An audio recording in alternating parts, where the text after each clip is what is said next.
No EDEX-i materjalidel on ikkagi kindel kvaliteet, et me teame, mis me saame ja kui juhtub, et midagi on halvasti, siis me teame, et tehas tuleb meile vastu ja parandab ära oma vead, mis vaja.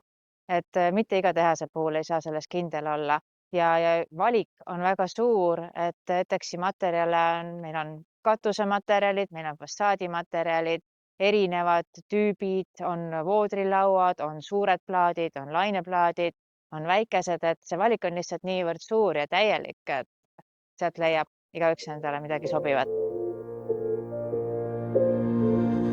No Eesti klient on selline, kes tahab, et toode oleks odav ja samas ka ülikvaliteetne ja peaks põhimõtteliselt igavesti vastu.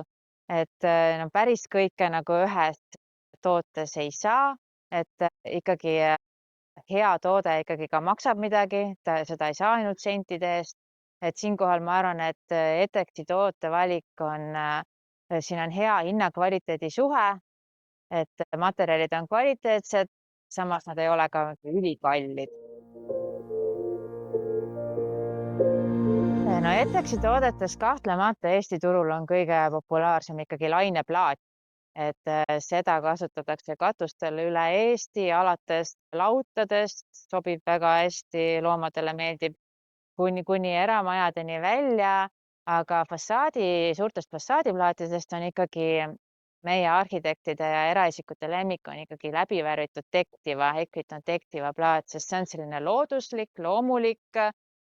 Ta on suur, ta peab vastu, teda on lihtne puhastada, ta ei määrduda ja ta on ilus ja meie inimestele meeldib. Võib öelda, et Cedar Slate on ka omandamas ikkagi, on muutunud populaarsemaks. Et alguses teda nagu väga ei kasutatud, ta on rohkem selline Kesk-Euroopa toode, et seal on väga populaarne katustel, fassaadidel, aga nüüd on ka meil hakanud inimesed selle vastu rohkem huvi tundma, et seal on mitmed eri kujud, erinevad paigaldusviisid ja sellega saab luua hästi mitmesuguseid erinevaid mustreid, kasutada eri toone segamini, et sellised katusfassaad ühest materjalist, et see on ikkagi selline moodne ja trendikas toode hetkel.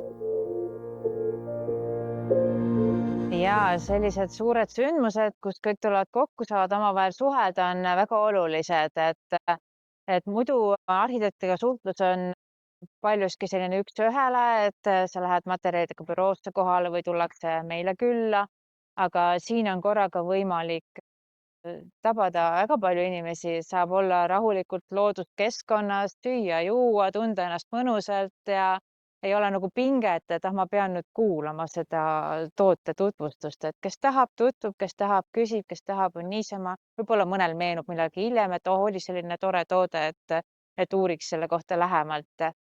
Et ja, et võib-olla nagu kohest kasu sa ei näe, aga niimoodi pikas perspektiivis on need üritused väga olulised just nagu suhete loomise ja samuti nagu toodete vaikses tutvustamises ja arhitektide, klientide pähe istutamises, nagu et nad teavad, et selline asi on olemas ja kuskil ühel hetkel, mul oleks seda just vaja, et seda ma siin saaksin kasutada.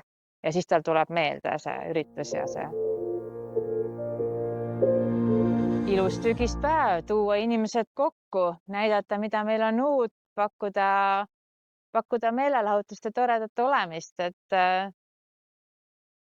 ja noh, tutvustada ka tooteid loomulikult, aga ikkagi, et veeta koos toredalt aega ja saada omavahel rohkem tuttavaks. No kõigepealt ma alati püüan kindlaks teha, et kas on juba mingisugune soov kliendil, et mida ta soovib või milline peaks see materjal, toode välja nägema, mis materjale veel seal hoonel kasutatakse. Et siis vaadata välja, et kas on midagi, mida ma ise näen, et sobiks sinna, et pakun omalt poolt välja. Ja no loomulikult tehniline tugi on hästi oluline, kuidas paigaldada, kuidas hooldada, et kõik see pool peab ka olema. Aga ja esmajärjekorras on oluline teha selgeks kliendi vajadus, et mida ta tahab, kuhu poole ta tahab liikuda ja siis pakkuda vastavalt selle välja siis oma lahendust.